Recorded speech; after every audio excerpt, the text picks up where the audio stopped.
Hello, I'm Sebastian. Welcome to Nine Nar Trees podcast. Today, I will summarize and review the book.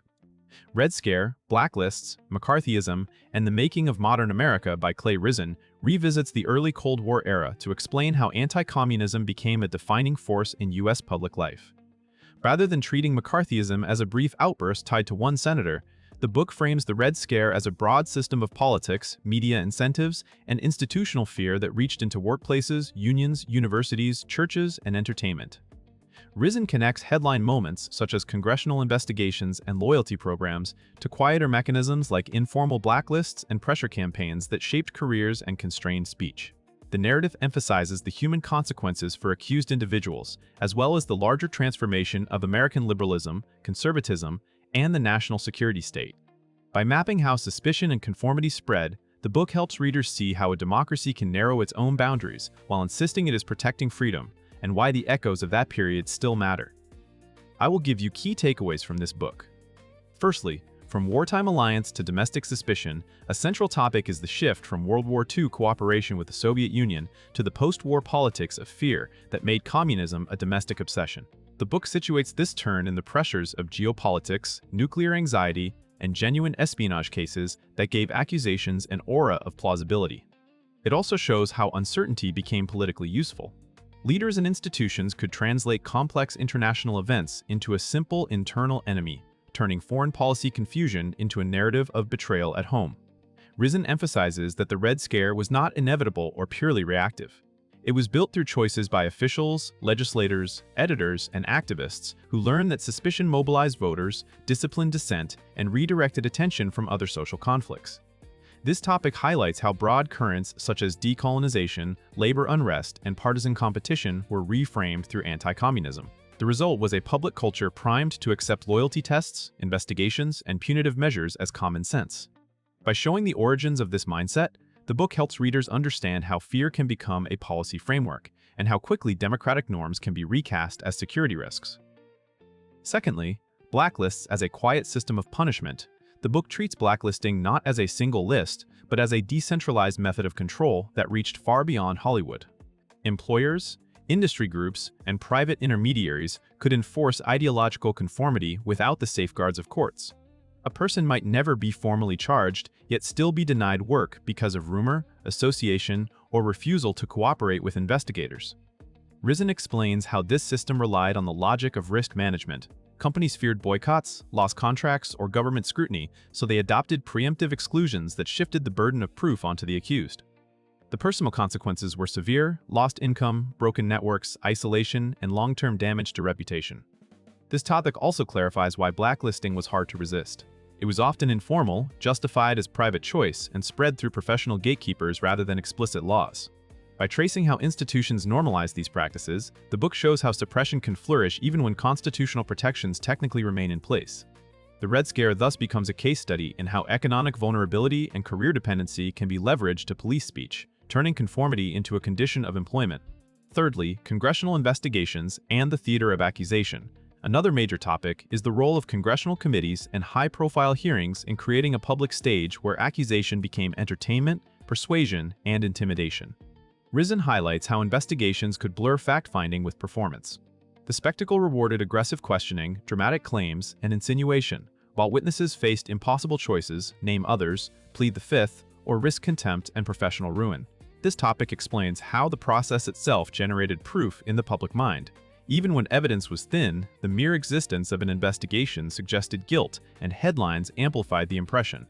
The book also explores how media ecosystems, political ambition, and institutional incentives fed one another, turning hearings into a repeating cycle that expanded targets from government agencies to teachers, artists, scientists, and activists.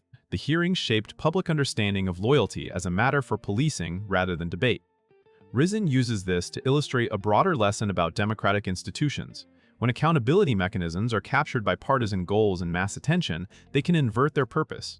Instead of checking power, they can legitimize it, making coercion appear procedural and therefore acceptable. Fourthly, loyalty programs, policing of ideas, and civil liberties. The Red Scare did not depend only on loud demagogues. It was reinforced by administrative systems that treated political belief and association as security liabilities. Risen examines loyalty programs and screening regimes that expanded the state's reach into private life, often through vague standards that encouraged overcompliance. This topic explores how definitions of subversion became elastic. Membership in a legal organization, signing a petition, or attending a meeting could be reframed as disloyalty. The effect was a chilling of speech that extended well beyond those directly investigated. People learned to self-censor, avoid controversial groups, and distance themselves from friends, creating a culture of precaution. The book connects these practices to constitutional tensions around due process, freedom of association, and the presumption of innocence. It also shows how legal and bureaucratic measures can normalize extraordinary suspicion, particularly when framed as neutral procedures. By focusing on the machinery rather than only the personalities, Risen clarifies how civil liberties can erode incrementally. The topic invites readers to consider how modern institutions still rely on background checks, reputation scoring, and risk-based judgments, and how the balance between safety and liberty can tilt when fear becomes the default setting. Lastly, how the Red Scare reshaped modern American politics and culture. Risen argues that the Red Scare helped make modern America by reorganizing political coalitions, redefining acceptable dissent, and hardening ideological identities. This topic follows the longer legacy. Anti-communism became a unifying language for emerging conservative movements and a tool for weakening labor and left liberal networks. Meanwhile, many liberals and institutions adopted defensive postures, accepting parts of the anti-communist framework to prove legitimacy, which narrowed the range of policy imagination. The culture war dimensions also mattered. Schools, churches, civic groups, and entertainment industries absorbed the lesson that controversy could be professionally dangerous. The book shows how reputational punishment and patriotic signaling became enduring features of public life. Even after the most intense period faded, the habits remained: guilt by association, purity tests, and the politicization of national security claims. This topic also considers the moral and civic costs. A society that equates disagreement with danger can lose creativity, solidarity, and trust. By linking mid-century battles to later developments in media, partisanship, and institutional power, Risen presents the Red Scare as more than a cautionary episode. It becomes an origin story for patterns that still shape debates about loyalty, protest, and the limits of dissent.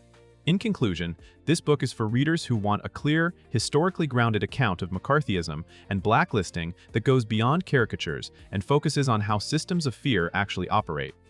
Students and general history readers will gain a coherent narrative of the early Cold War, while journalists, lawyers, educators, and anyone interested in civil liberties will recognize familiar dynamics in the book's attention to institutions, incentives, and public pressure. The practical benefit is perspective.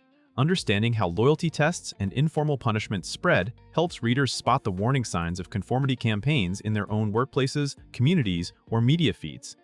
It also encourages a more careful approach to accusations, evidence, and due process, especially in moments of national anxiety. Compared with similar books that center mainly on Joseph McCarthy or a handful of famous hearings, Risen's approach is valuable because it treats the Red Scare as a broad social transformation with lasting effects on politics and culture. That wider lens makes the story feel less like distant history and more like a map of how democracies can narrow their freedoms while claiming to defend them. For readers who want both narrative drive and civic relevance, it is worth buying. If you would like to support Clay Risen, you can buy the book through the Amazon link I've provided in the podcast description. After reading the book, please let me know what you think and share your thoughts. See you around.